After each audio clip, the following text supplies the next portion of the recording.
except Alberto Contador. This magical little climber from Spain continues the run of Spanish victories in the Tour de France. Remember, last year it was Carlos Sastre, before it was this man himself, and he's never ridden the race since.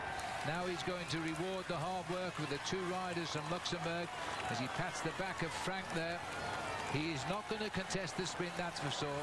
And I think Andy will reward brother Frank with a stage win. I think that's absolutely right there. You can see Frank did all of the pacemaking and set up this move as we come now to 1 kilometre to go to the finish. And I think probably Alberto Contador will not try and get the stage victory, because as far as he's concerned, he's opened up a big gap over all of the other rivals that he had to in this race this afternoon, and he will conserve as much energy as possible for tomorrow's individual time trial. Well, of course, Andy will move up, but whatever happens, he still remains 2 minutes and 26 seconds behind the man in yellow, and that's all that's important now. Alberto Contador over everybody else has gained time. He's still 2:26 ahead of Andy Schleck, who has tried everything today to climb on the podium in Paris, and when we see the results tonight, he might have slotted in to second or third place. We'll wait for the others to finish. It's the drive for the final day's result, and I don't think Contador will interfere with a celebration for Luxembourg.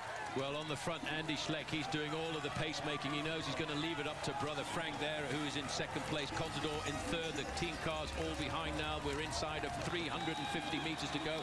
And Andy now is starting to wind up the sprint, I think, Phil, for brother Frank. Well, this is it. The lead out from Bro in white. Where are you, Frank? And he says, I'm on your other shoulder, as he comes round the bend for the line now. Contador is going to ride it out in the back. Frank Schleck, who did his job as a faithful brother and a teammate, has come clear for the win. Or is he? Because Contador is making sure there's no gaps between the bikes, otherwise there'll be a separate time. Andy Schleck has got some power in those legs nonetheless. That doesn't look like the face of a man giving victory, I have to say. But anyway, Frank Schleck gets it. Contador is second. Andy is third. Now, have they done enough? A few more seconds lost for Cloden at the line too. But this was the story. The two Schleck brothers had said they would attack. They did.